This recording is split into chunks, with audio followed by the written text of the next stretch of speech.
Bonjour chers amis. Nalingi to solola likambo ya mabele ya mboka. Toka na nzembo. Oza hymne national na biso. Ba Congolais. Ya RDC. Eloka makasi. Ebo kanga bien, bocha na un message s'il vous plaît. Parce que nazo vérifier volume mais je n'ai pas vraiment la certitude que je bima bien.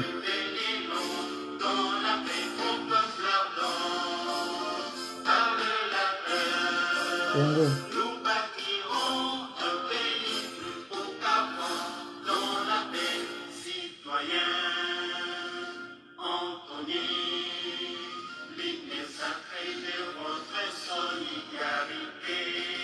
Bonjour chers amis, vous allez bien?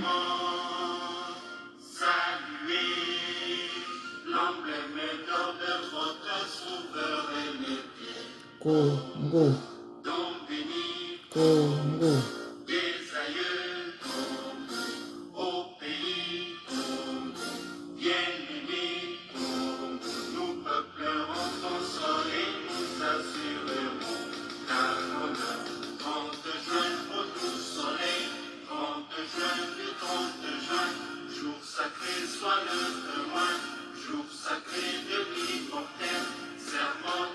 Mon prêtre Joie Kalonji, bonjour. Est-ce que vous voulez mes amis? Pour toujours. Bande konanga na lingi to solo la mwa muke. Prince Mobi, bonjour. Ça va? To so na mwa muke likambo ezo leka na mboka. Ngai naye ko interpeller ba konzi na biso pona ba s'impliquer na likambo oyo ya ko faire comprendre parce que j'ai l'impression que les gens batu bazo comprendre ba enjeu ba sa ngona nko. Les gens batu pe bazo comprendre te. La souveraine destinée, bonjour.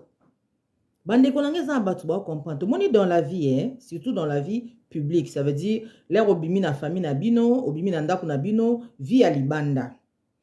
Il faut toujours koyeba intérêt nanga eza wapi, intérêt nanga en tant qu'individu, intérêt nanga en tant que famille, intérêt nanga en tant qu'entreprise, intérêt nanga na qualité onga na telemeli boy, intérêt nanga eza wapi. Bonjour Prince Mobi. Ce n'est pas normal. Like eza normal ti. Eza koloka. Ce n'est pas normal. Mboka mboka na biso.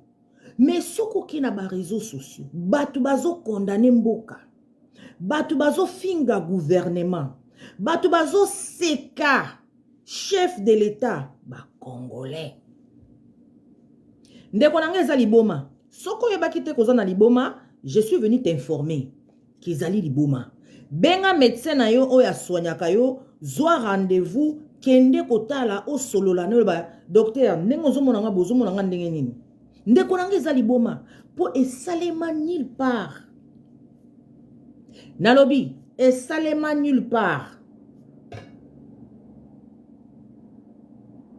Oh. Eza nini ekomela biso?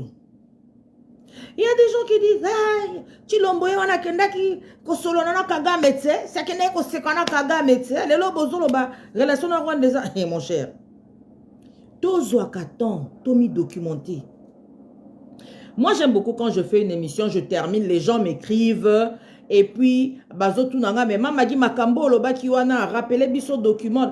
J'ai fait une émission ici, pour répondre, na député moko très impoli, Dominique Mounongo. J'ai donné des informations, j'ai donné des faits, en citant des références. Il y a des gens qui m'ont écrit par après. Mamagi, likambo bolobaki bo likambo bolobaki na luki lien na monité. Tu peux m'envoyer le lien. Je leur ai envoyé pour qu'ils lisent, pour qu'ils vérifient. Et ça peut possible là on attend qui peut-être on attend qui bien c'est possible. Aucun zone lango pesinga rétroaction, pesinga peu observation. Quand je donne les références, chers amis, lisons, renseignons-nous. Ataka ko lire te, là total à na TV wana.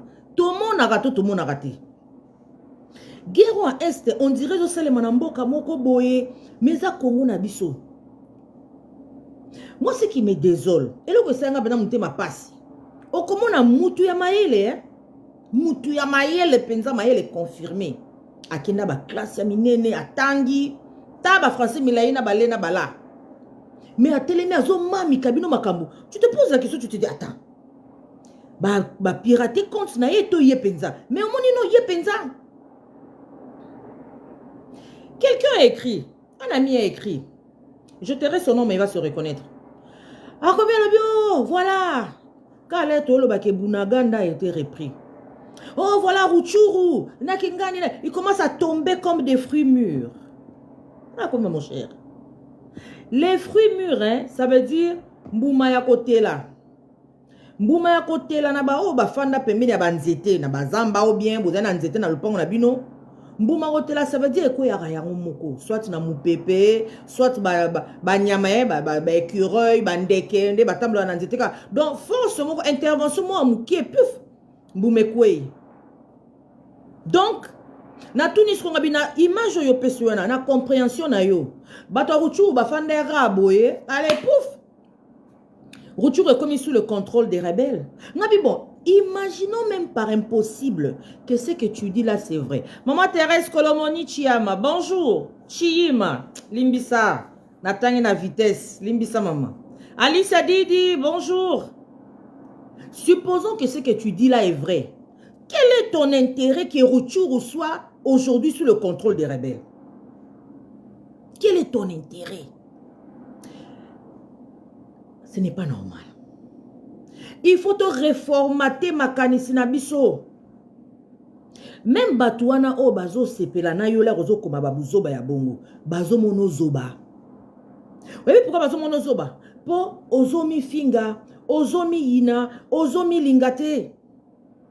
Ozomi lingate. Tant ou tozokola, ou bien même les losoko moni, omoni mwana na nzela zo finga moboti na e. Donc peut-être que moi na kanisi ke la ra finga moboti na abimi yanke abingi ganki bato bazo mona nga na finga ka mama na biso na finga non bazo mono impoli bazo sekayo muto yo pesa o meda zate po fingi mama na bino non bazo mono impoli mal éduqué mukole bibi ba obetelo maboko te dole yo zo finga Congo muto obetelo maboko zate soki ba obetelo maboko ba sekaka yo oyebaka te yango de vérité ba sekaka yo oyebaka te. Bande konanga, il faut te comprendre. Hein. J'ai aimé une vidéo qui a circulé. Il y a une jeune fille qui a dit, tout ça la différence. Il y a un problème na biso. Donc, ce que l'ingara président Félix te minito ko eza tante o ngala l'ingara président Félix non. Muto yozo lingawana, hein? Aya ko remplacer président Félix. Azan a besoin ya kokuta mboka moko ya kimia pour a démontrer bolamu o yo monaki na kati na peut-être batu misusu ba monaki te. Comprendre? Donc, on a intérêt minito yo ocha maboko guerre la ndenge toza boye. Chacun d'entre nous azana o nzamba china kati na e o eza unique. O ki soki ya sali et ki ko sunga Congo. Peut-être yo zana na makasi na ba relation. Oko benga na ba este kuna o talande ni ya ko aider ba famille oyo bazali démunis. Nous n'avons pas tous la même force, nous n'avons pas tous le même courage, mais on a chacun une part à faire. On a chacun une part à faire. Là, tout le temps, dans la Bible, par exemple, tout le temps, histoire à Bana Israël. Au moins, na Israël, wana, mutu na mutu, se sentaka concerné na likambu ya mboka. Mutu na mutu. Yango de roi wana o yaba, le roi syrien o Herman o ba sova ki ba guérissa ki na lèpre. Mutu pesaka information ya prophète eza esclave na. Esclave na obi général, ndengo zo bela boy. Na Israël kuna tozala kana prophète aswanya kabatu. Aza esclave, mayebi makambo mboka na bien, ayebi qui fait quoi, comment et quand. Et puis j'ai remarqué une chose. On m'a dit qu'on a biso baza embrouillé. Oh, tout le monde est devenu général d'armée. Donc, tout le monde est devenu chef de la stratégie, de la tactique de la guérilla. Moutounio soyebi, oh, bah, FRDC, bazo bunda biente, bazana béquipement. Yo, yebi, c'est quoi un équipement militaire? Munition, babenga munition. Oyebi même ndenge bachaka cartouche na chambre ya munduki, oyebi. Mais yondo zo fungola munoko na yo. Derrière ton ordinateur, ozo koma, RDC bazana ba munition te. Supposons même que bazana ba munition te. Publication wana, esungi mboka na nini. Ndekonanga, il faut, parce que oza nzetete, oza nyamate. Ba nyamande totanga na école, basalaka makambo par instinct. Soko tuni mbwa pourquoi zolia, mbwa ko expliquer yote. Mbwa zolia parce que nzoto ne ebise ke minito il faut na lia nzala. Mutu, nda sala kabilo na décision. Yango komo na mutu, un être humain, a ki ko kanzala binga lelo na olia te na zo jeûner. Donc a décidé à kende contraire na ba impulsion en nzoto na e. Voilà la différence entre mutu na nyama. Donc quand tu fais quelque chose, tu dois être capable de nous expliquer le pourquoi et le comment. Na tuni ndeko moko ngabi publication oyo tchewana. Supposons que ce soit vrai. Bateki mboka. Donc, Félix et Kabila, Bateki mboka pas Kagame, ça va. Ça aide le pays en quoi, minito? Bon, tant que na théorie que Bateki mboka, nga ngi to raisonner na théorie que Bateki mboka, ça va. Donc, nous sommes dans une situation hypothétique et utopique chimérique. Mais to kota kaka. Donc, ils en est, hein? Comme les réseaux sociaux virtuels, les gens qui ont raisonné, tout côté en virtuel. Donc, Musée Laurent Désiré, les réseaux, il y a Tekimboka na Barwandais. Mais Barwandais, tellement basé ma yelete, Mboka wana basombaki, bazu ngona nuti. Hein? Ba pesi bisombongo, mais to pesi bango mboka, mais bazu non mboka te. Ou bien ba pesi bisombongo te. Basungaki Musée Laurent Désiré, babi bon, to kende to ke longola Mobutu qui était déjà de toute façon fragilisé par son opposition. Natchanon entre parenthèses avant de continuer. Bande konanga to tangaka. Soki bo fungoli ba livre ya histoire. Soki bo fungoli ba livre ya science politique. Ça veut dire la gestion de la cité. Rébellion ya Musée Laurent Désiré et Kota na livre ya histoire. Vous savez pourquoi? C'est la seule rébellion et traversa un pays ya superficie neti Congo na appui ya population. Ce qui rébellion à Musée Laurent Désiré et réussissa à faire tomber Mobutu, c'est parce que la population les avait appuyés. Population abaki bon, y en a marre, yope c'est kendenan. Ce n'est pas parce que l'AFDEL était autrement plus forte que les forces armées, y a Zaïre et Rwanda phase. Non. C'est documenté. Ngana ebi histoire à AFDEL, na ndenge na mona ngona Kishasa. Mais ndenge after la bandaki na este kuna na zate nazaka na bandeko ba vivaki yango pe ba betelanga lisolo mais na batu bazwaki musala ba kei kuna tout balandi nzela afdel ba eko koma ba livre. Donc afdel ndenge ba yaki wana c'est pas parce que l'armée ya afdel wana était autrement forte ba Rwanda ba yaki na Laurent Désiré bazaki makasi so pe ndenge nini eza pour ba congolais ba baki oui bokota. Ça veut dire que ce n'est pas Congolais, mais non, Musée Laurent Désiré, Musée Laurent Désiré, allez voir la vidéo que j'ai faite sur la mort de Ngwanda.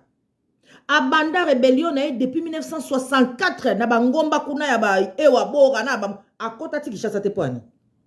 1964, 1997. Ça fait 37 ans, 33 ans. Moi na botami akoli a bali pe aboti. Mais la population lobaki oui. Pourquoi nous avons insisté dans les mains? Pour nous lobaki ce qui peut population lobi non, au quoi avancer. Voilà pourquoi c'est important pour la population à comprendre et puis à continuer quand koloba non.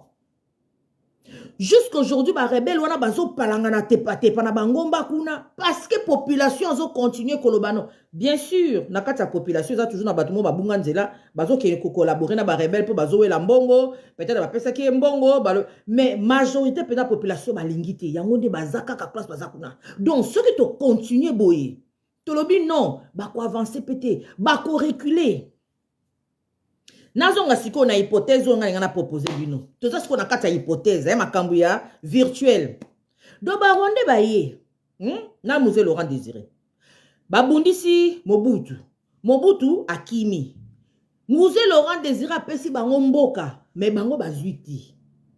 Ba fandi kaka bazozela. Bo pesa biso si to futaki bo pesa biso. Musée Laurent Désiré.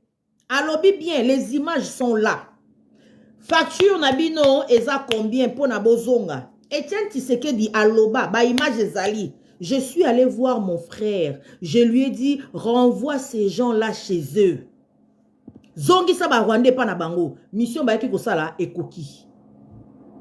Laurent Désiré tuni ba Rwanda bi bon facture nabino a combien bozonga? Na tena nous pose.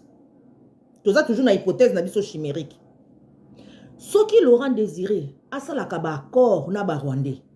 Na accord wana, alinga kaya ba prix, il fallait foutre ba Rwandais te. Il fallait poser ba question pour ba Rwandais ba tomboka, ba banda guerre en 1998. Vous vous souvenez de la guerre de 1998, non? Et banda na Goma, et banda pe kota Kitona. Donc les deux pôles, il y a ba base militaire, et banda. Ce qui ba Rwandais, bango déjà ba yeba ki to sala ki na bino accord, il faut pas sa biso boy. Pourquoi ba banda guerre? Pourquoi nous décrétons la République balkanisée des Nignoyo et des Nanyoyo et des Ninyango sur base à Mankamunenge Toyo Kanaki? Pourquoi ils ne l'ont pas fait? Vous pensez qu'ils sont bêtes? Yo kasi basala ka guerre wana pamba. Basala objectif balukaka. Mais soki bango déjà basi baso ki objectif. Pour objectif au bango balukaka depuis Belge. Et zabazwa une partie à territoire ya RDC. Mais maintenant, ce qui si bazwa qui déjà objectif wana, pourquoi va continuer comme ça la rébellion? Vous pensez que ici un drapeau c'est difficile? Il y a eu un moment ici, je crois en 2007 ou en 2008, bah activistes et la société civile, bah alerta qui la société civile du Sud Kivu, du Nord et du Sud Kivu, bah alerta qui que dans certains territoires vers la frontière, bah Rwandais serimo bah tombola drapeau. On a vu Emmanuel Chadar ici aller faire la campagne électorale na Est, Batubazolo Bane na Kinyarwanda. On a vu ça, non?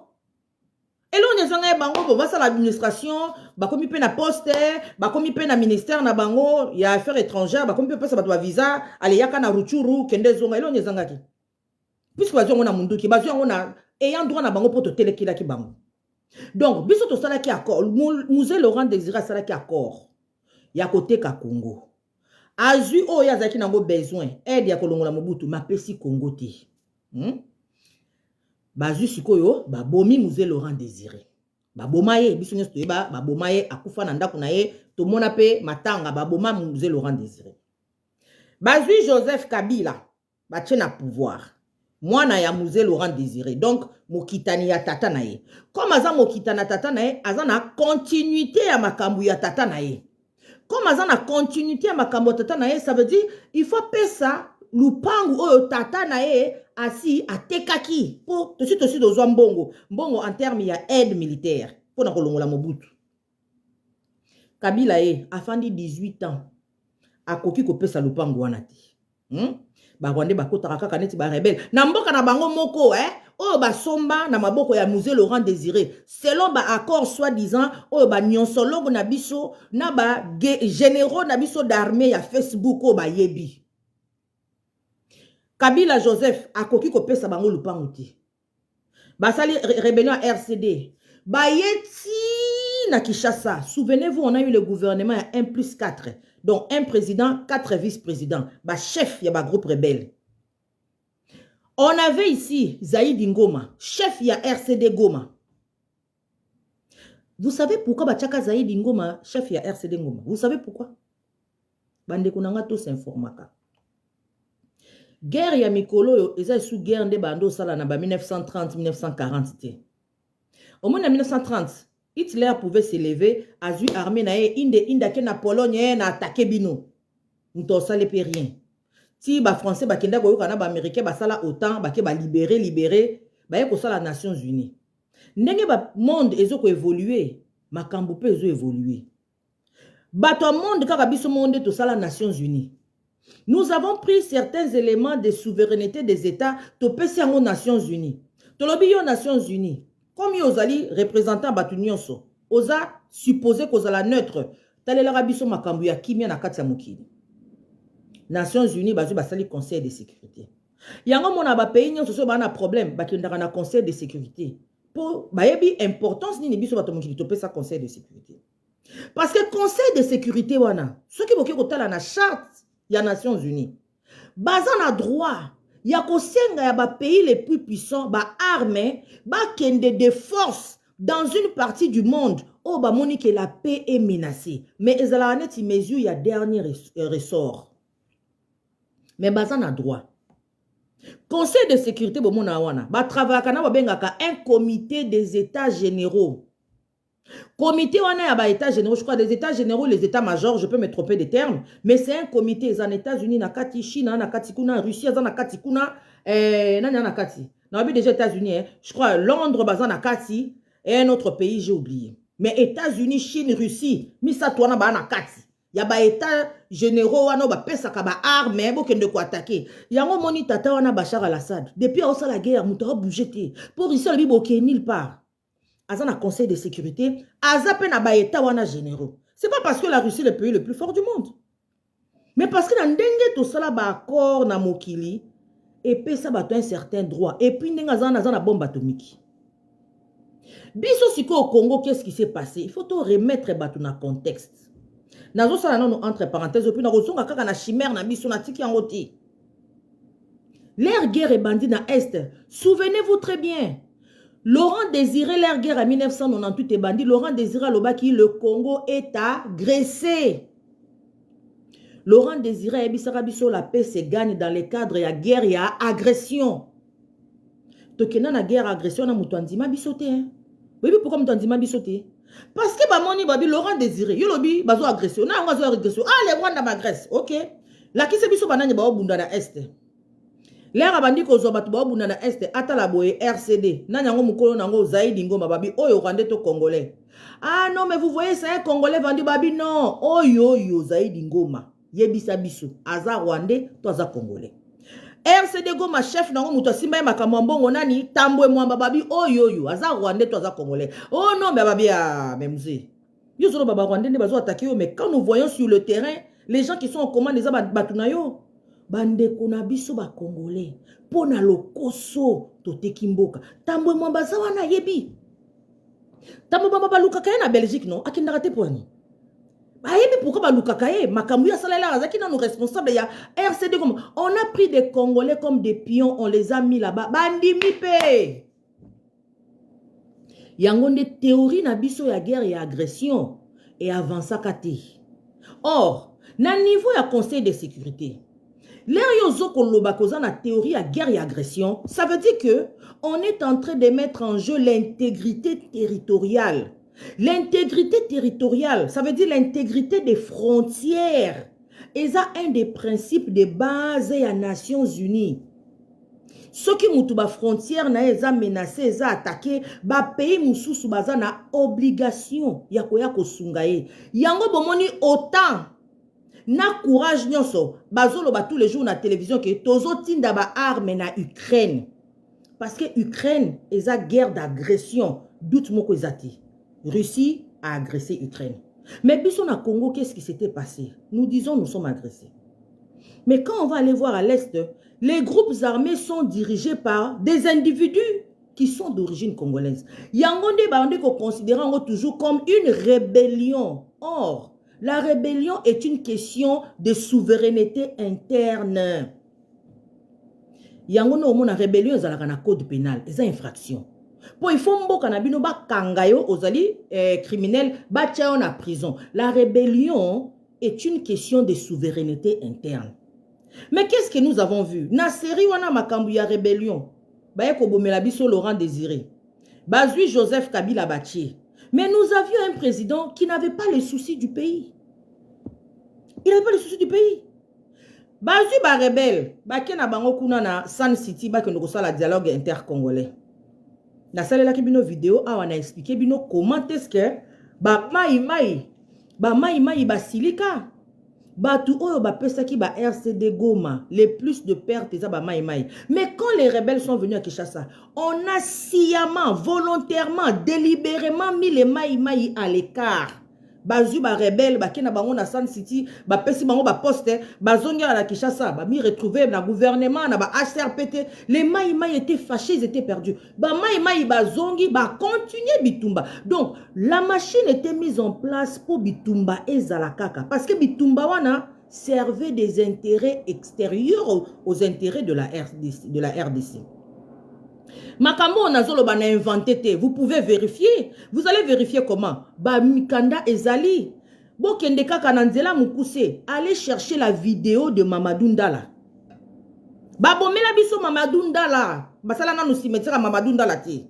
Moi je suis allé regarder toutes les interventions de Mamadou Ndala. Mamadou Ndala zo expliqué. Alors bien moni na est na bateau tozana bango avec les équipements nécessaires tokokoma. Là, Mamadunda la komi koloba, balakisi na CNN, balakisi na TV5, ale piu, Mamadunda la koyi na embuscade. Ceux qui botali vidéo, yandenge mukolo Mamadunda la kufaki. Basoda na ye bazole la babi, mais Masasi e outi côté à ba rebelle. Masasi e outi na sima. Donc, bateau, bazo sala biso couverture. Les militaires ont parlé, les vidéos sont là. Naza son a moni vidéo na YouTube, na téléchargé na bombi. Pour ba ki kolongola. Chers amis, to luka information.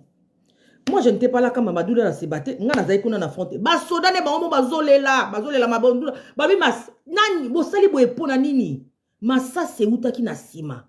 Ezo beta boy. Normalement quand tu es en guerre, yo zo tirer boy. Massa si ezo tirer contre yo, il faut uta sens opposé. Ce qui massa se uti na sima, c'est que batuna yo mokonde ba beti yo Massasi. C'est comme ça que Mabandoula a été tué. Donc, comme en 2019, Zamba Sungi Biso, allez, Kabila, à côté, bye bye, Bazu, président Félix a gagné l'élection comme président de la République. Président Félix a commis Kolandela Makamba, commis Kolandela. Ah bien, et Zalande boy, tout le monde ba vidéo et bimi. Nakata banzete. Donc, Bazu, bon, na ba vidéo, botala ngona sonité, botala kango penza. Na kati ya ba nzete komona nzete ba creuser nzete comme neti moi tante moko boy na kati kuna ba uniforme ya ba FARDC na biso. Odi uniforme ça veut dire quoi? L'air yozo bundana ennemi identification omoni tache oyo ba soda balataka. Bien sûr eza tache à vert mais tache ya mboka na mboka eza différent ba militaire ba yebaka. Mais quand toi tu prends les uniformes, il y a FRDC. Au latisi ba rebelle. C'est parce que l'air militaire à FRDC à Zoya, à moni mutuana lati uniforme, a qui paye ta bête massa c'était à kanisa kazan de konae, nsoka munguna, elle munguna na abomiye. On a vu ça. On a vu ça ou on n'a pas vu ça? On a le président Félix Naye Kotonga banda ba douceur on a kata manzete. On a vu des trous. Ba militaire na biso ba kei ba misusu ba tumula ma dusu boy pupupu ba ti ba arme na kati ba bombi bazo boya kopesa ba militaire. On a perdu des officiers na front qui chassent ça. Oya Kabila, le professeur Tumbalo ba est vivant. Professeur Tumbalo ba qui responsable ya conseil de suivi ya mécanisme ya paix na est. A sali interview. Alors quand nous parlions aux militaires, il nous disait ceci. Soki to komika ka pembeni to si la nana ba rebelle, les ordres venaient de Kinshasa, on nous demandait d'arrêter. Pour ce Tumbala baza vivant, bokende ko tunae, bokende ko tala ba vidéo, on nous demandait d'arrêter. Lelo siko tozu président moko o alobi non, to kende na likambo oti na suka. Ye moko ake ko fana na beni. Soki bokei na ba archive ya Zaïre. Il y a centre de documentation ou comment les lots aner ou ngwanda bandaka siriwana ce boké na ba archive ya Zaïre beaucoup kuta ba archive ya bitumba ya ba walikale ba archive ya ba bitumba ya ba comment colline de Mwenga de Fizi et ça bitumba ya kala mais premier président autozo le bingamoko na zo sur terrain oui conseil supérieur de la défense na yo qui rapport na yo mais ngamoko na zo ya kotala président Fachi.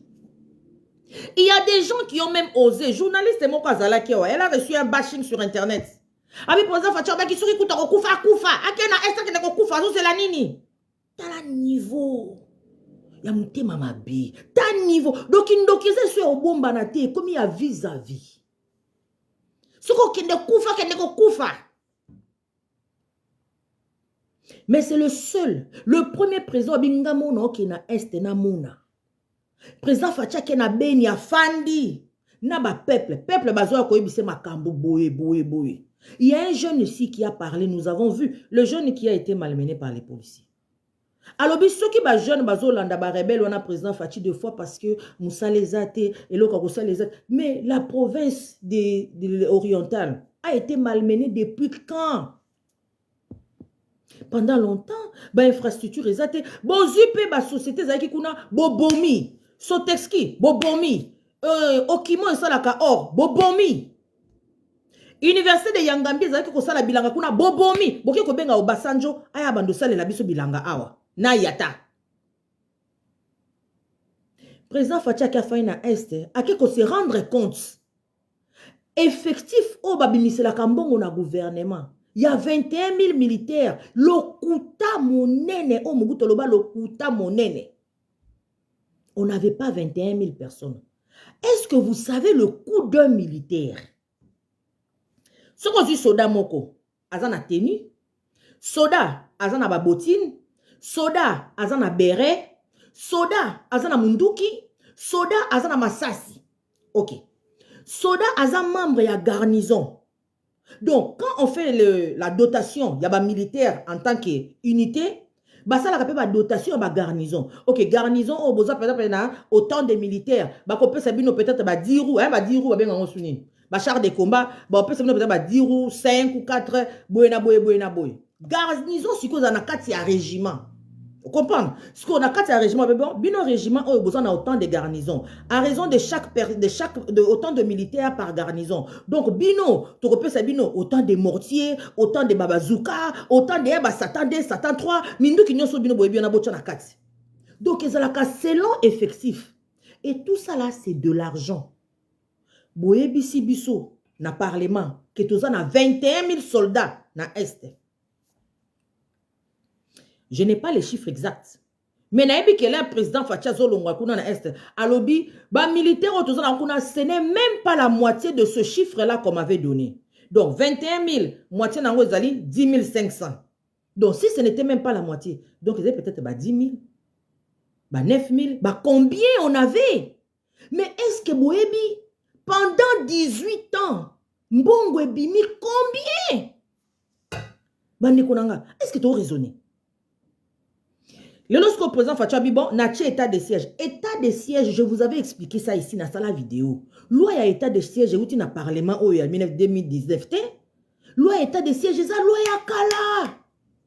Et ça loi mais nanya peki sa Kabila cha état de siège. Aoka ko changote.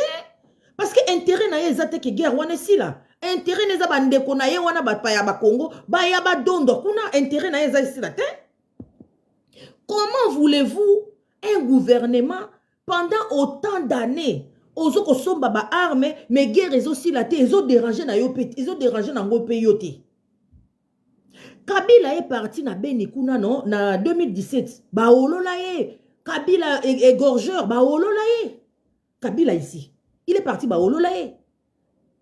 Aux on a suscité guerre. Maintenant nous avons quelqu'un qui s'est dit non. Les Kambo aussi les sango.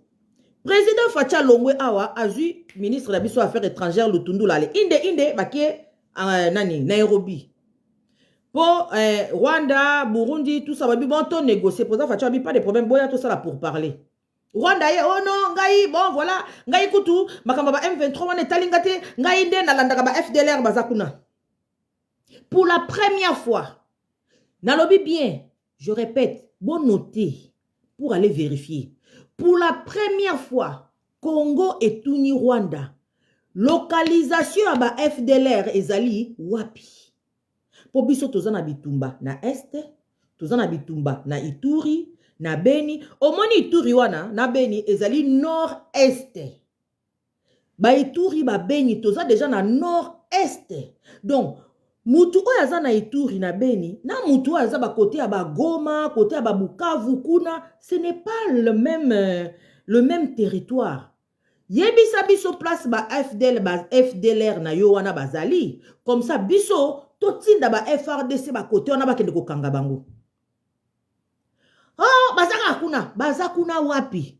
Oh, bazakuna na kati. Kagame, FDLR aza wapi? To kote la bango, to kanga bango. Incapable de répondre. Lutundu la salaki conférence de presse à Waboyoka qui est na soni bien comment? Alobi, Totuni James Kabarebe.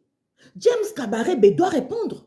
Parce que James Kabarebe pendant 2 ans, azalaki chef d'état-major ya Congo ya kina Kabila. Soi-disant congolais.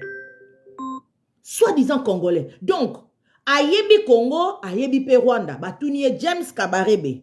Ba FDLR nabino wana bazapi. To sungabino, to zong sabango na Rwanda. Incapable de répondre.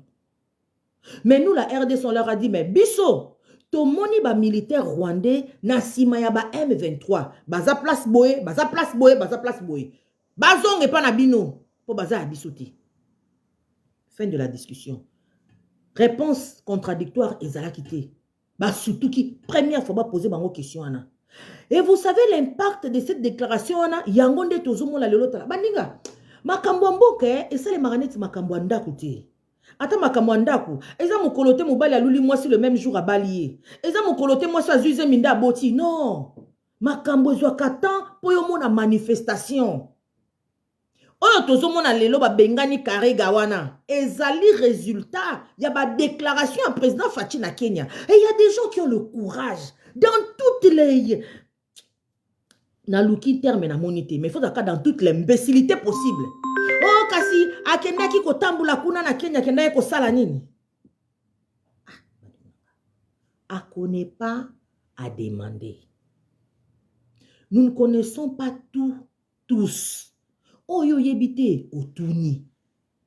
Ce qu'on moni ki okende kotanga convention wana ya Vienne sur les relations diplomatiques est difficile. Ce qu'on moni okota na site à conseil ya Nations Unies ya conseil de sécurité tanga ba résolution est difficile. Tuna batu. Ce qu'on yebi moi ndeko no moko sala kana Nations Unies bien na MONUSCO benga mon cher expliquer ngana no ponga pena comprendre. A connaît pas à demander. Et là que l'équipe tuna ezati. Kwakula bilobela mwanzande mabe parce que tu étales ton ignorance sur la place publique. Oyo tozomona lelo, je répète, Karega Kei, ba déclaration à président Fachi na Kenya. Balongwe Kenya, bakena Angola, Rwanda komi ko susumuka, kimi ezali susute, tokenda Angola tokenda, baki Angola batiki Uganda. Lutundu la lobaki awa, ba video ezali, na miso Patrick Muyaya. Lutundu la lobi toke na Angola. C'est pendant que l'Ouganda n'est plus là que James Kabare ba fungoli munoko. Alobi ba FDLR bazali côté oyo seigneur de la guerre wana ya Uganda zalaka. D'ailleurs ba Uganda de ba soutenir bango. Lutundu lobi mais attends. Tozaki na Kenya Uganda zalaki wana lobaki te pourquoi? To sunga Uganda to tuna ye vis-à-vis.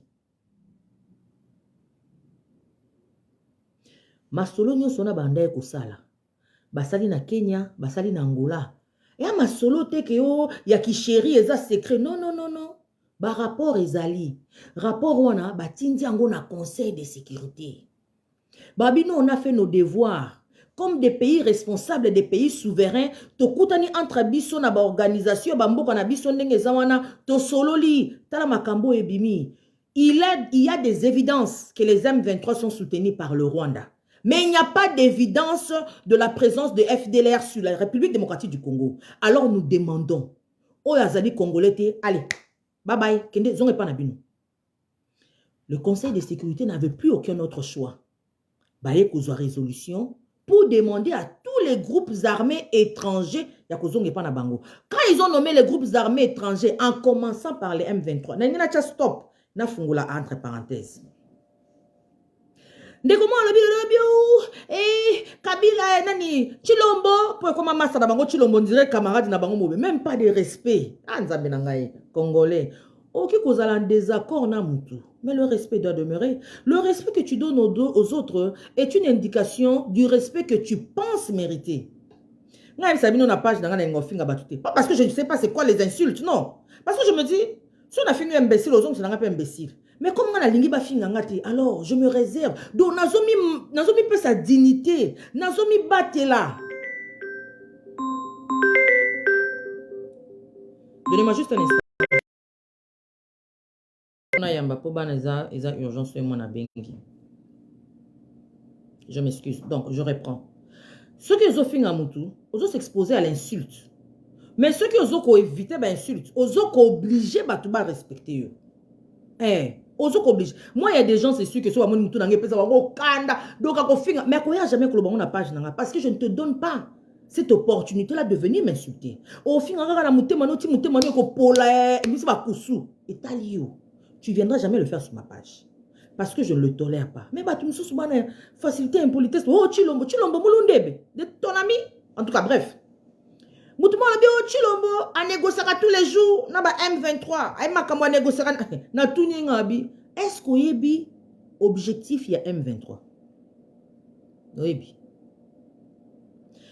RCD Goma babandaki guerre na bangwawa bami bengi RCD Goma donc zaki nini rassemblement congolais pour la démocratie Donc, objectif, na bango bami lobi que non, ndenge bazo gérer Congo kuna na Kinshasa, eza démocratie te ya dictature.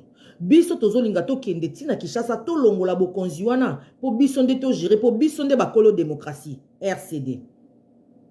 Les AFDEL a kende ko sala, pour que se créer AFDEL ne wana. Alliance, AFDEL, Alliance des forces démocratiques pour la libération. Donc, objectif na bango ba libérer Congo. Baye ba longola Mobutu parce que na compréhension na bango Mobutu aza dictateur to longola eto kende. M23. Et ça là, chers amis, allez vérifier, s'il vous plaît. Si vous n'allez rien faire d'autre, bon kende ko vérifier. Ok, na site ya Nations Unies, au cliquer Conseil de sécurité, liste des entités armées au Congo. Parce qu'il y a des groupes armés, il y a des individus, des entités. Au Congo, on a M23. C'est le Conseil de sécurité qui définit le M23. M23 est un groupe rebelle, ils ont mandouki pour ou bien contre, parce que eux ils luttent contre la discrimination des Tutsis dans l'armée. Je répète, écoute à bien.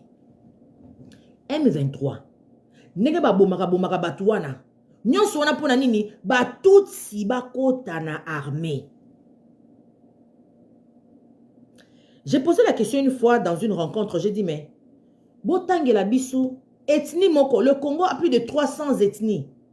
Botangela biso ethnie moko. On essaie de mandouki pour n'a kota na armée. Même quand Mobutu était au pouvoir, Mobutu a là 32 ans. Moutounio serait que armée qui dominée par Batouya Équateur. Totikala koyokate balu babazu manduki o biso pe foto kota na armée. Totikala koyokate ba Congo bazu manduki ale biso foto kota na armée na Mobutu acha biso te. Totikala koyokate Katanga bazu manduki o biso foto. Totikala koyokate Kisangani bazu manduki. Kaka ba Tutsi, même na Est wana, il n'y a pas que des Tutsi hein. Na Est wana to na Banande, tozana Bashi, tozana ba Fulero, tozana ba Twa, tozana ba Aru. Tozana ba ethnie belé na Est wana. Ba holo, ba zakuna. Allez visiter la vidéo que j'avais fait pour vous. Oh, na celle qui contre pour répondre à Dominique Mounon. On a plusieurs ethnies à l'Est. Aucune de ces ethnies-là a Zomandou qui un jour a l'obake biso photo kota na armée. Kakaba tutsi.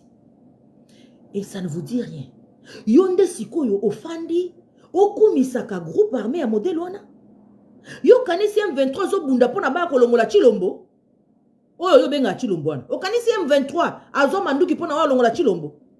Mon cher ami, tu es mal réveillé. M23 soko ye bagate ba bundela kanini, je t'informe, va vérifier. Maintenant, na lebisi bino le kamba M23 na zongi sikoyo na masolo na nga ya utopie parce qu'il y a des gens, je comprends pas qu'est-ce que les gens soutiennent ou qu'est-ce que les gens veulent.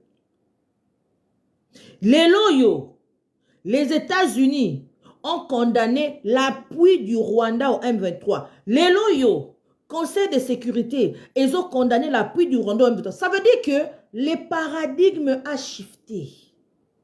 Tolongwe na situation ya rébellion, qui est une question interne, to koti na situation d'agression. Et quand vous entrez dans une situation d'agression, vous avez le droit légitime de défendre votre intégrité territoriale, de défendre l'intégrité de vos frontières. Vous avez le droit légitime d'être militairement assisté. Donc, embargo na bango na bachaki sur les armes à partir de 2008 wana, il faut écouer. Ezo kende na kolongwa. Potoso, et bon, mon ministère de défense, la mission de l'information, n'est pas comme déjà qu'on pour parler, bientôt tozo somba ba armes à kafu kafu. Pourquoi c'est important qu'il y ait embargo écouer? Ce n'est pas parce qu'on n'est pas capable d'acheter des armes, mais les Ozosomba armes dans le marché noir, Ozosomba très cher. Ozosomba très cher.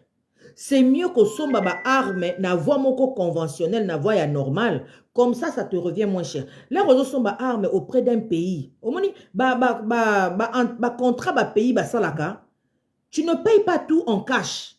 Tu peux payer avec des services. Tu peux payer en termes de contrat. Tu peux payer en termes d'études. Par exemple, au Kolobabon, Bino, je donne un exemple. Tout le baketonito sont avions de chasse. Tu n'es pas aux États-Unis, tu es avion de chasse. Tu es aux États-Unis. Un pays comme le Congo, souverain, souverain. Vous avez un ministère de défense, non, vous avez un ministère de défense. Tu fais des bon, Congo n'est pas na bangomba, tu as na bangombe, salaboy. Tu as besoin d'avion de chasse, à modèle. États-Unis, en Koloba, bon, ok, par exemple, 3 avions de chasse. Je donne comme ça, je dis n'importe quoi pour le besoin de l'illustration. 3 avions de chasse, wana, et ça n'est 15 milliards de dollars. Bon, foutango, comment?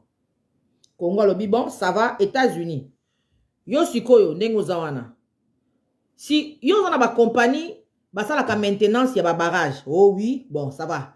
Ngana on la maintenance, il y a barrage dinga. Na 100 millions, il faut qu'il y ait une maintenance à barrage dinga. Donc, contrat wana, na repère sa compagnie en boka na auto signé. Déjà, je 100 millions côté eux. Ok, 100 millions. Bon, États-Unis. Yo, au salaka, je n'ai pas le terme, mais ben, on est drainage, hein, drainage à la rivière. Namoni ma banga et tondi mingi entre Équateur na Kisangani ba barge les kapena biente ba accident za mingi. Yo sale la biso drainage wana olongo la bloc wana, ça va nous coûter à peu près 1 milliard. Wana za marché na pesio. Quand vous négociez pays à pays, au moins il va faciliter ça nango. Pardon. Mais là aux sont ba armes na marché noir. Ça veut dire aux sont ba armes contre l'embargo, bazochela est chaud, prix à l'icolo, et aux a obligé, trésorerie na liquidité et bima. Parce que vous obligé à défendre Mboka. Yangonde sikoyo, tozo zonga, na niveau ya kosomba arme, ya face à face, ya vis-à-vis. Maintenant, avant qu'on assiste à intervention, on a entendu la bino quelque chose. J'avais prévu pour vous quelque chose. L'article 44, il y a Convention de Vienne sur les relations diplomatiques. Article 44, il y a Convention de Vienne. Parce que quand je vous dis des choses, oh, maman, ça dépend. Alors, quand je demande aux gens de donner les bases de ce qu'ils affirment, oh, yo, kanisika yo monde en tout cas, bon, bref. Article 44. L'État accréditaire, on est dans la relation diplomatique, l'État, oyazo yamba, ambassadeur à Moupaya, babengake État accréditaire.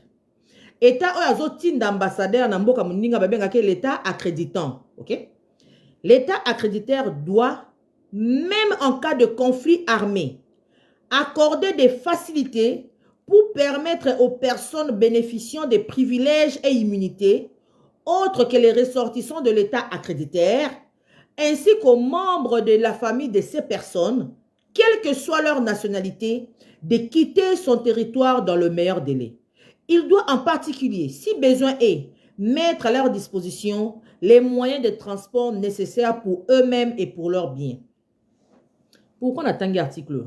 Quand on a dit qu'on a un nyonsologue, un généraux, un ambassadeur plénipotentiaire.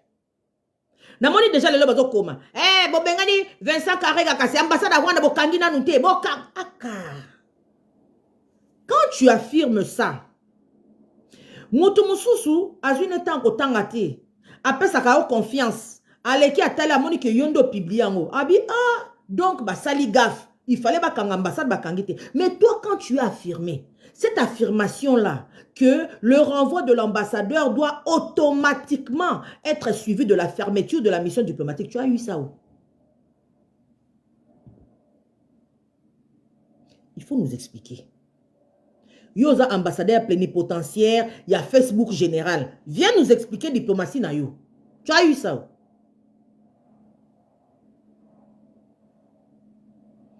Nous n'aidons pas le pays. L'objectif de cette vidéo est pour un éveil de conscience. Il y a vraiment une nette différence à faire. Moi, si je soutiens le président Félix Etienne Tshisekedi, pour nous avons un fort et à ça. Je suis communiqué le président Félix Tshisekedi, il y a un simbité que la président Congo. Il faut que nous à place wana. Mais mon cher ami, mutuana il faut ya namboka ya kimia. Namboka bitumba a rekonza pete. Mutu na yo wana monika koki penza koza la place wana président Félix a kokite aza na besoin ya mboka ya kimia. Donc intérêt na yo na intérêt nanga ekutani. Eza intérêt nini mboka eza la kimia. Minute mutu asala musala pour mboka eza la kimia président Félix. Mais vous savez le problème c'est quoi? Problème na biso toza na maladie moko hein.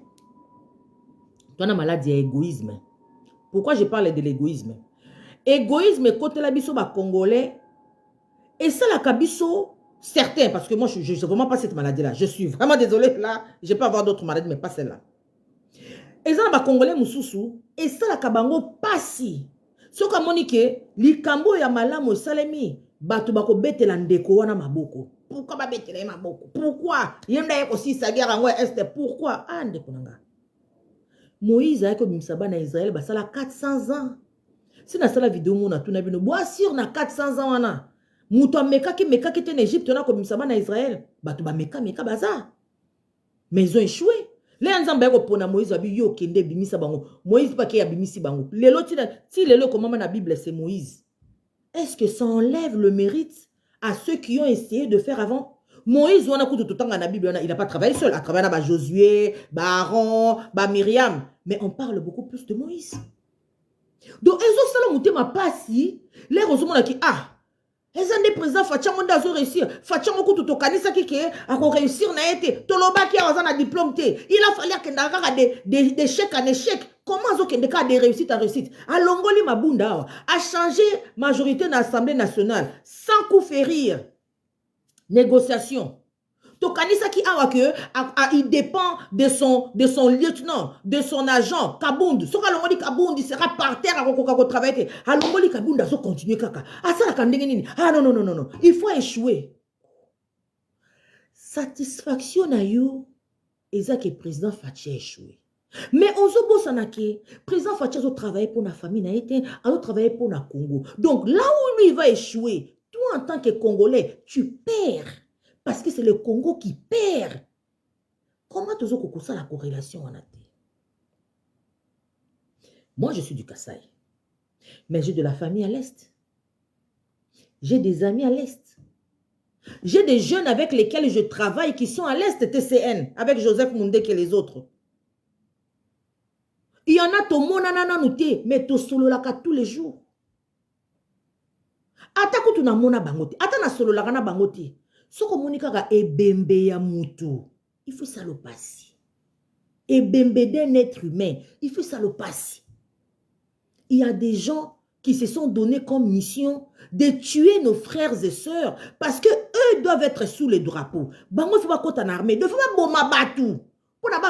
Et pourquoi bazo boma batu? Parce que je vous avais dit ici. Là, on a des mobilisations et réinsertion sociale. Dans une autre vidéo, il y a le Conseil de sécurité des Nations Unies. On a expliqué nos programmes, on est à démobilisation, désarmement, na réinsertion. Na kati armée na biso, il y a des officiers qui ont vendu leur âme à l'ennemi, mais il y a des officiers qui sont encore loyaux. Babi non, toko kotsara ba rebelle oté, na ba pété au bango bazo mi pesa.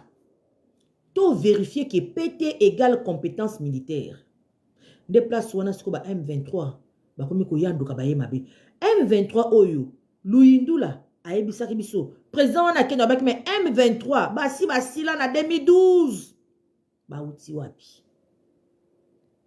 Bah on va n'engi kaka ba kota na armée, na ba pété ba mi pesa, bah officier peut ba bi jamais, au lingo kota na armée pas de problème. Il faut osala na compétence o elandi pété. Si vous avez la compétence, ozongi efo ou bien qui bomango ou bien qui tona pour ça la formation militaire. Ils ne veulent pas. Ils prennent des armes, ils tuent nos frères. Toi vraiment tu viens t'asseoir devant ton téléphone ou devant ton ordinateur. Tchaka M23 kutuba lobby les FARDC ont reculé de 100 km. Ndekonangai, tu gagnes quoi? Tu aides qui? Bah M23 na si batamblaka na ba réseaux sociaux. Parce que nous voyons ba vidéo ya ba massacre basalaka. Donc ba yebi réseaux sociaux. Là ba kokota tel tala congolais. Hey, bah oui, mais ba balwango kunini na Swahili. Bumbafu weye, bumbafu. Ba bitala ba bumbafu, tala ba bumbafu. Ba o se kabino. Ba o se kabino. Yo zo mona na o se kachilombe mais ba o se kayo. Quand toi, tu relais les informations du M23, j'ai vu quelqu'un qui a écrit aujourd'hui.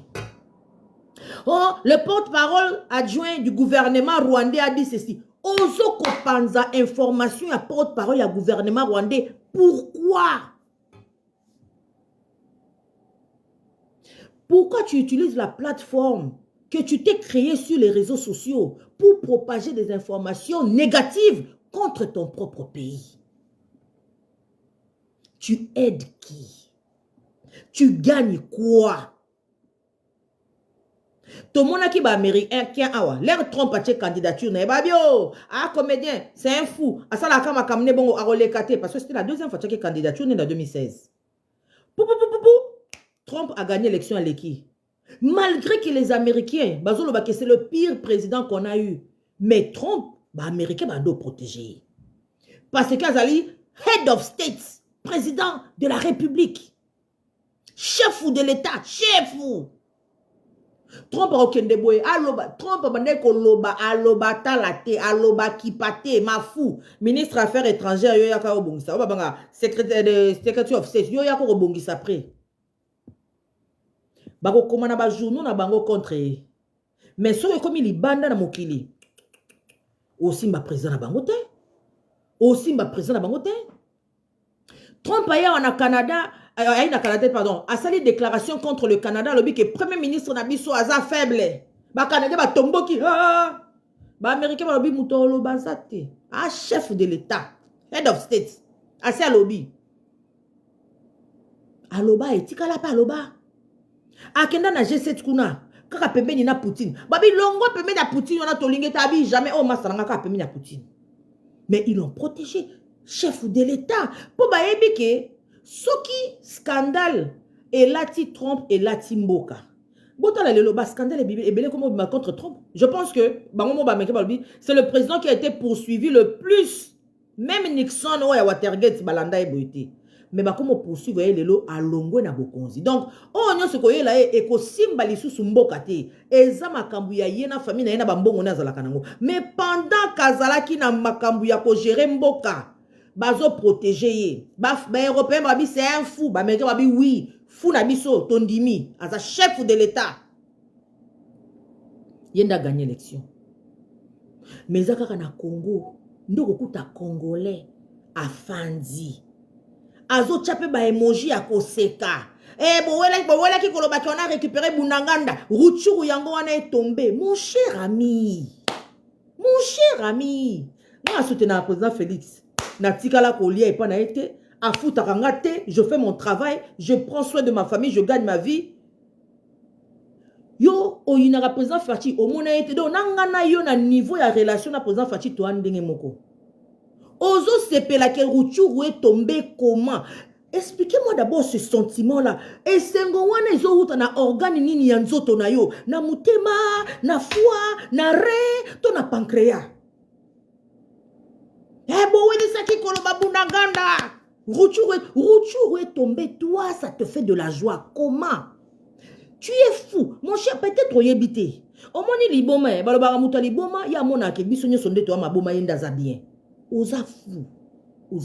Parce que l'autodérision est la manifestation par excellence de la folie.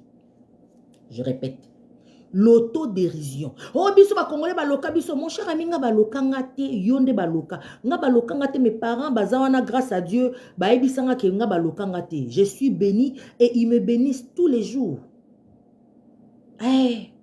Et puis ceux qui n'ont pas de parents ou azam oboti mukolo, j'ai toujours la chance d'être béni. Nga baloka ngate, yo soki baloka na famille na bino, luka ba pasteur a makasi basambilela. Comment osa congolais ou bien alors osa congolais? Oko sarabiso. Yo osa congolais, véritable. Osa ko sepe la, oche ba emoji ko seka, chilomba suki, Ruchuru est tombé. Yeah. J'ai écrit à un ami qui a écrit Ruchuru est tombé comme un fruit mûr. Non, supposons même que c'est vrai, Ruchuru est tombé comme un fruit mûr. Tu gagnes quoi en publiant ça? Oh, quand tu l'as qui t'a critiqué, alors qui t'a critiqué. Hey, mais moutou peut au moins moutou maïele. Attaquez ma classe minane. Mouté mama B. Mais ne vous en faites pas. I have news for you. J'ai une nouvelle pour vous. Au moins, bamboka nyonso o esala ba changement, bamboka nyonso o ebonga, o changer makambo. Et ça là yango na masse. La masse n'amène pas le changement. La masse peut amener un bouleversement, une révolution, hein. Moni doit remettre ça là Ceausescu, peuple ba ki ba kangi Ceausescu ba bomier. Mais après avoir tué Ceausescu, il y a eu un groupe d'individus oh ba fanda ba bi bon Roumanie osko to me mango ndenge nini. C'est toujours une poignée de gens. Même dans la Bible, ba expliquer biso ndenge ba bouleversement ça les maga. Les bana Israël ba ni ba kota na terre promise. Moïse a tindi 12 ba kei. 10 bazongi na rapport à mabe. Mi balé babi non, viens momo, kobangate. To tête à tête à bango. Biso to abana nzambe. Ça prend toujours une poignée. Donc moi je suis en train de réconforter mes frères qui pensent que ça vaut encore la peine de soutenir notre gouvernement pour les Kambwa Est oyo esi là. Oyo bakoya na sima président Fachi, bazo mboka moko ya kimia ya ko gérer. Maintenant, moi j'ai une demande spéciale à faire à Maman Denise. Maman Denise, première dame. Maman Nabiso, yoza Maman Nabiso parce que yoza moi c'est à président Fachi. Maman Denise. Président Fachi a mututa kende ko luka ba allié à Est ba kende ko lobe. Non. Batiki caméra awa kende Est o akesa la pacification.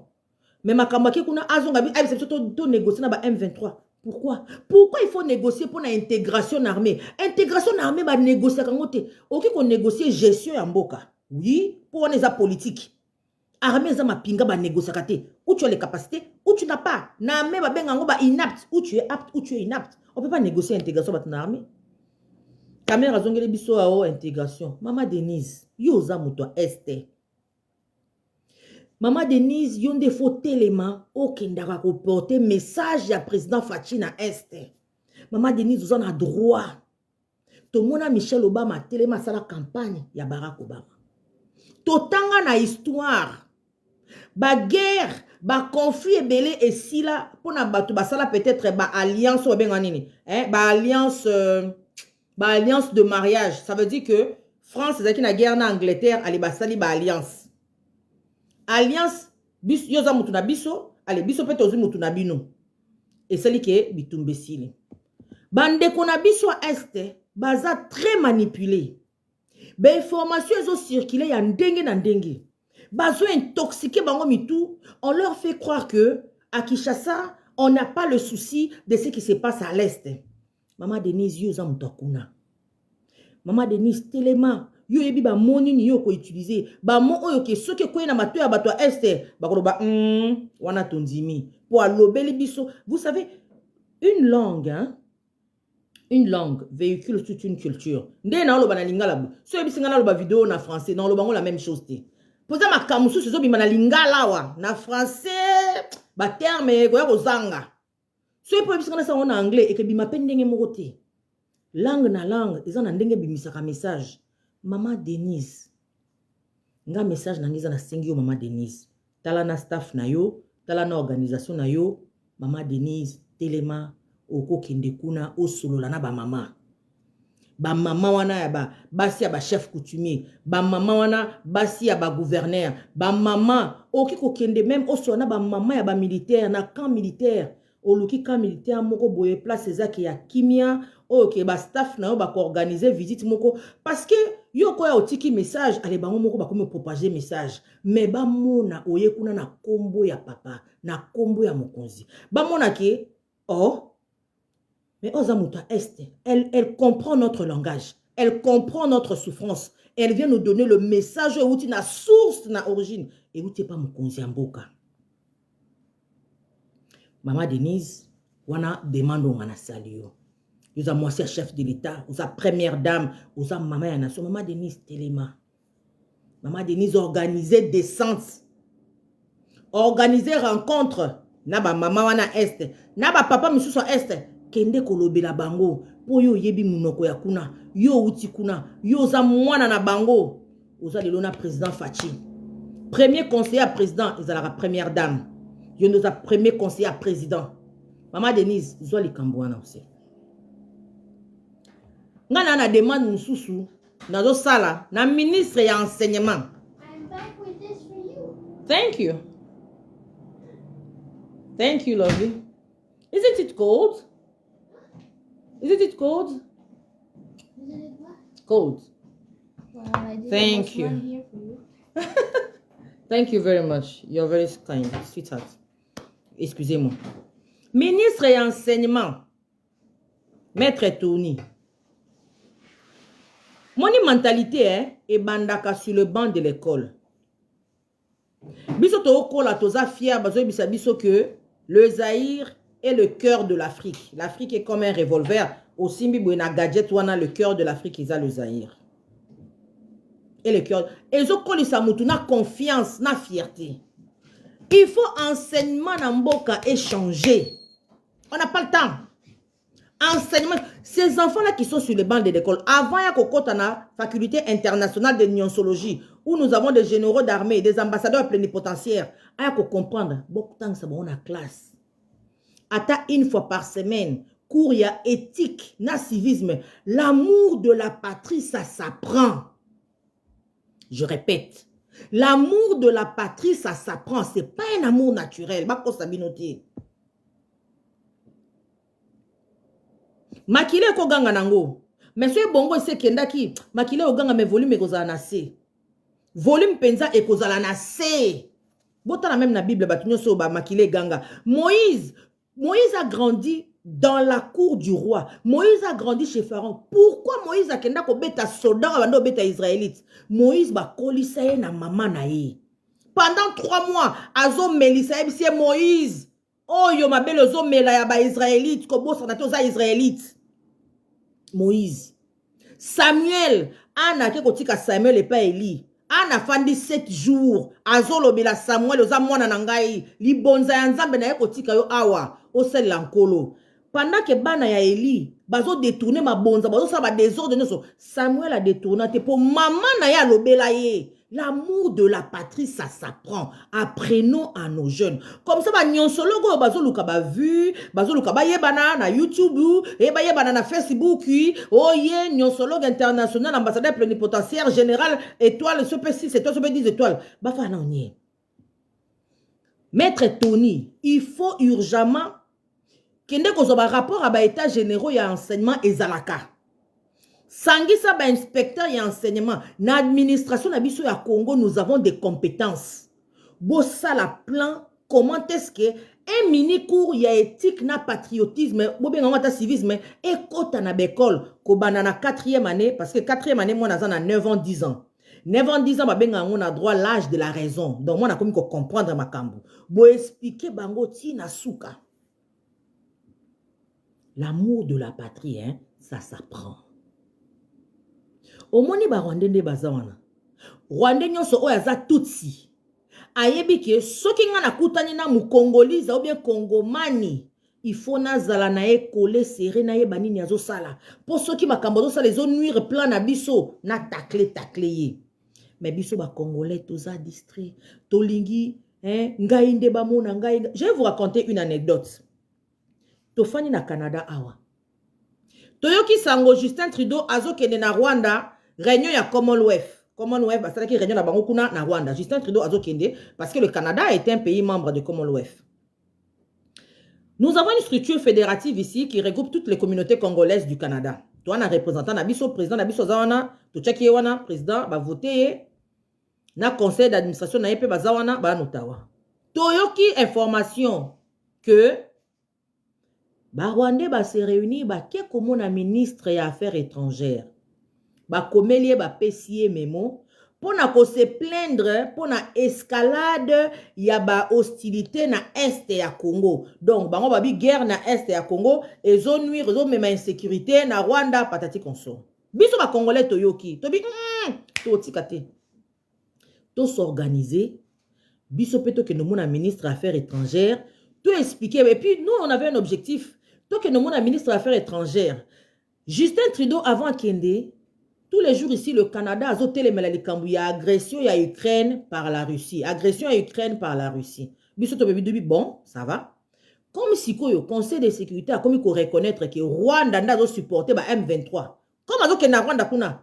A Kendepe ko ebisa Kagame a longola maboko na ena makambu ya guerre ya Congo. To fandi biso na biso ba Congolais. To yokani. To salango. Avant Moutunabi Sotopona qui représentant à Telema à Kende. Na bureau kuna ministre affaires étrangères ba bengi. Allô, oyebi kingandi. O ten. O ndeko na bino moko azali awa. Donc Congolais moko a Telemi abino. Pourquoi ya Kende? Ngande nazo représenter ba Congolais à Kekuna. Sans mandat, sans mukanda, sans mémo. Oh, il fallait qu'il y ait na memo. Oh, azana memo ta kekuna ngande fo ba mona nga kekuna. Oh, ba dekuna ba benge ba bi mais congolais moko azali awa. Alobi aye ko mona biso na kombo na bino. Bino nde botindi ye. Ote to tindi ete. To bengi mon cher. Yo komi kuna nde nini. Eh bino bino mo kende kuna na titre nini. Eh se pe ba muto okende te. Eh se pe mo bande kuna nga to komi ko swana lokola bana mikie. To swana Justin Trudeau akendaka te. Justin Trudeau azui avion piu akende Rwanda. Est-ce que boyoka na Rwanda kuna Justin Trudeau aloba likambu ya Congo? Mais maintenant, il y a des illuminés. Na groupe ya bato bakendo sa désordre kuna bakomi kokoma. Eh, bomoni. Justin Trudeau zolobela agression à Ukraine par la Russie. Bazolo ba kuli kambo Congo te mais Chilombo ka ko tambula partout. To benga wana ni. Il faut bosunganga botilanga na commentaire. To benga wana nini. Chibi Mirindi Mohindo, ma soeur, to benga wana nini. Mami Kapong, to benga wana nini. Nous-mêmes, on se nuit, on se tue, des crocs en genre. Ce que bisika ba Congolais, to bonga mato kende place boy, to bandi, ba désordre, on dirait banamiki. Ah, ba okende kuna, ba komona bango, Justin Trudeau komona bango. Et papa, on ne finira par voir qu'une seule personne. On ne verra pas tout le monde. Makambouana o, ceux qui va moninga te ba mona mutute, ça ne nous aide pas. C'est le même esprit en monde ce que tozo ninga to tchana likolo mboka. Ezala Chilombo te. Kongo ngo peka ka beba. E bonga te na tango ya Chilombo pona nini? Atika na ba komena na histoire qui enda sisa qui enda guerre est. Yete parce que lui il m'énerve. Tosi bolinga mboka to chepembeni. Ezali kambo Chilombo te. Ezali kambo ya mama giti. Ezali kambo ya général Chiwewe te. Ya général Chibangu pete. Ezali kambo ya mabele. Ezali kambo ya mboka. Tuzana mboka moko. Ato zui mikanda ya bapaya. Oza toujours d'origine. Ezali kambo ya mboka. Changeons de comportement. Donc on a deux demandes de l'eau. Maman Denise. Tomo na yo ki na este. Olobela programme au makambo président Fachazo Sala bande kona biso est ba yeba ke gouvernement za wana pona bango Congo mobimba toza wana pona bango. On n'a pas tous pris des armes, mais dans le peu que Dieu a mis en nous, chacun fait sa part. Ministre renseignement, yo bongama o bandoro tangi sana bekol. On doit apprendre à nos jeunes à aimer le pays. Des fois, certains comportements, moi, je ne suis pas étonnée parce qu'on ne leur a pas appris. Ce qu'on a si moi, on a respecté. Moi, on a que l'on libanda. Ce qui moi, on a que libanda qui respecte, ça m'a confié, beti mutunda respecté. L'enfant va devenir violent. Mais quand tu apprends déjà un enfant dans la maison, tu n'insultes pas, tu respectes les aînés, tu salues les aînés en premier. Moi, nakoye kola, il y a des choses qui ne sont pas spontanées. Comme l'amour de la patrie n'est pas un attachement spontané. Ça s'apprend. Coordination des changements de mentalité. Beaucoup kota na ba émission ba réseaux sociaux wana. Tozan na ba émission oyo ba journaliste ba yebana.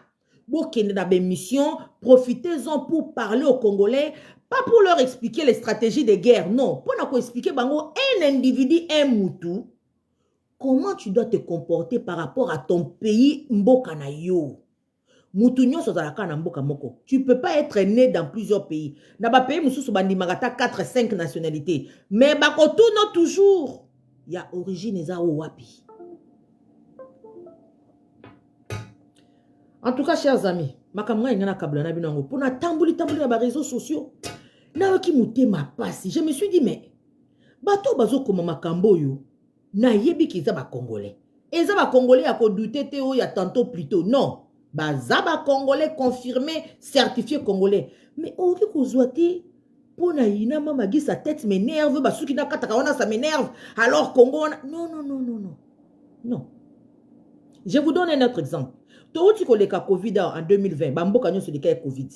Na Canada la makamba Covid badi ba parti opposition etemeli gouvernement. Eh bozo gérer bien té. Il fallait boso ba kisi, boso la boye, ba masque. À un moment donné, surtout na Québec, Premier ministre habite là, et qui n'a moi bien té, Ali Makambo qui n'a bien té. Il y a certaines personnes, parce qu'ils n'aiment pas le Premier ministre, Ce qui va passer mesures mon la santé par exemple tu continue à confinement tu continue à couvre-feu bazo respecter pas parce que il ne croit pas à la Covid non parce que pour naël yo ministre oko konzanga te na linga côté aux premier ministre nanga te na vota ote point barre mais quand tu agis comme ça ce n'est pas le ministre que tu mets en danger c'est ton voisin c'est tes enfants c'est toi-même.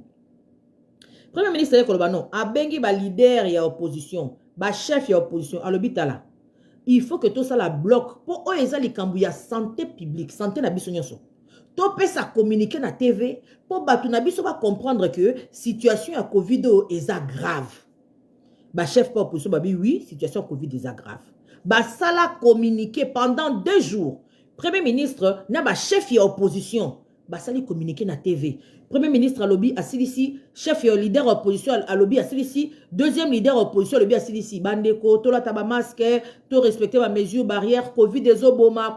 Et on a vu que dans la population, batu ba comme koyoka. Batu ba se rendre compte que non, et ça ka likamba gouvernement est à l'ébissonioso. Où sont nos politiciens? Où sont nos politiciens? Ozo lingo zala mokonzi mboka. Toyoki yote ozo soutenir ba FRDC. Tomoni yote oke ko sala tour na est. Président Facha kenda kuna lala 2 semaines. Toyebisi yote ke nolala kuna. Luka place yo moni ke zana na sécurité pour vie na yo ezala pe protéger, mais kende komona bandeko, ne fût-ce que symboliquement. Où sont nos politiciens? Tokomi kaka na ba nyonsologue, ba généraux 6 étoiles, ba ambassadeur plénipotentiaire, ba chef de tactique de guérilla, ba politicien ba limwe. Mais non. Mais non. Mais non. Okokonza Congo ya bitumba comment? Toko continuer kaka lisolo oyo. En tout cas, on a continuer kaka lisolo oyo. Bino pe ba nyonsologue, bo continuer kaka publier makambo bo publier. Toko sunga bino toko continuer kaka lisolo oyo. Et vous allez remarquer que ces gens-là, leur ont comme poser ba question. Après ça ba détail. Il y a position à zozoa et comme quelqu'un m'a dit tantôt, na effacé vos messages. Oh non, Fachi, ayebi ba accord. Ba accord Kabila signaki, yé pas si andimango, a négocier kana ba M23. Natuni ngabi, tu bases cette déclaration de quoi? Après c'est une réponse. Oh yo Mikolo, ozo critiquer Batunyo, tu crois que tu es la seule à avoir l'intelligence? On ne peut pas tous être dans la même école de pensée. Oui, tu as raison. On ne peut pas tous être dans la même école de pensée, mais on est tous obligés. Dans le lobby, je pèse, je signe, obligés de soutenir le pays. On est tous obligés d'œuvrer pour l'intégrité territoriale. Pour Congo, on est tous obligés. Bande konabi soit est. Ce qui mutumoko a télémi le lobby bon, ngai na ngina kena komi na Kenya, asala ngona volonté na ye. As akoma Kenya te ou bien akoma Rwanda te parce que batumo baki na masasi, ba bomi batu et puis on commence à malmener nos frères là-bas. On est obligés. Donc quand toi tu viens publier des choses qui ne soutiennent pas nos FARDC, qui dénigrent le gouvernement, qui dénigrent l'action du gouvernement, qui dénigrent les efforts du chef de l'État. Mon cher, je suis désolé, ma chère, je suis désolé. Tu dois nous donner les bases de tes publications. Sinon, n'a qu'au prouver yomoko que osa pas elle était. C'est pas parce que moi je pense que je suis plus intelligente que toi, non. C'est parce que toi-même, tu m'as aidé à démontrer ton ignorance. Mais oui. Tu m'as aidé à démontrer ton ignorance. Comment tu publies des choses lourdes de conséquences et tu n'as aucune base, tu n'as aucune référence? Tu veux que nous, on puisse boire ta parole parce que yo commis Jésus de Nazareth. Hein? Parole n'a commis évangile. Allez, au lobby karatondimi. Accord, ango ba signé accord. Si le monde en a raté kenda wapi. Bobanda kia o accord, les deals. Boyo ko bisabi so ba papier moko bo on dit ba beta na machine à dactylo, ma machine madaka daka 1970. Oh les deals avec les FCC. Vous croyez n'importe quoi. Et vous voulez que les gens vous suivent dans cette frénésie-là, effrénée, yabindimandi, mabiyamba yamba, qu'on ne vous questionne pas. Moi, quand je vous dis ici que le M23 a pris les armes pour l'intégration des Tutsis dans l'armée, point, je ne l'ai pas inventé, je vous ai donné des références. Allez lire dans la liste des entités armées du Congo sur le site du Conseil de sécurité des Nations Unies.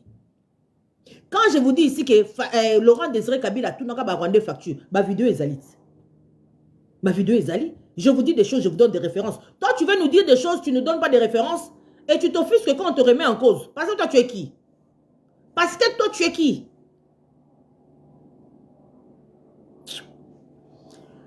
Et à passer.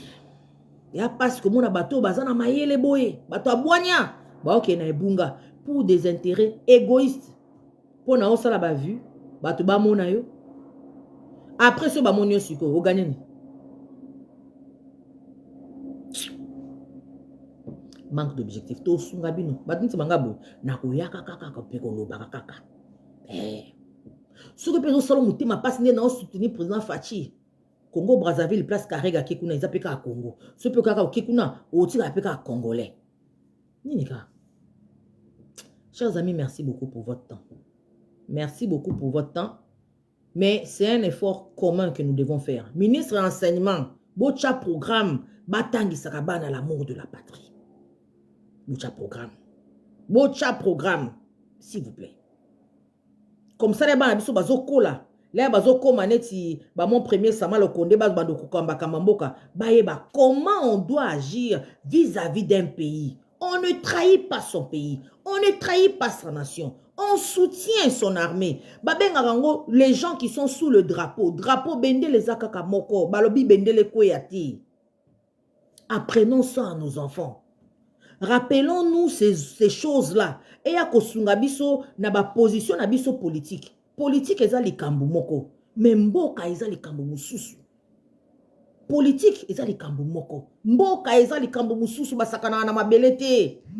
Tozonga batu, tozonga batu, tozonga batu.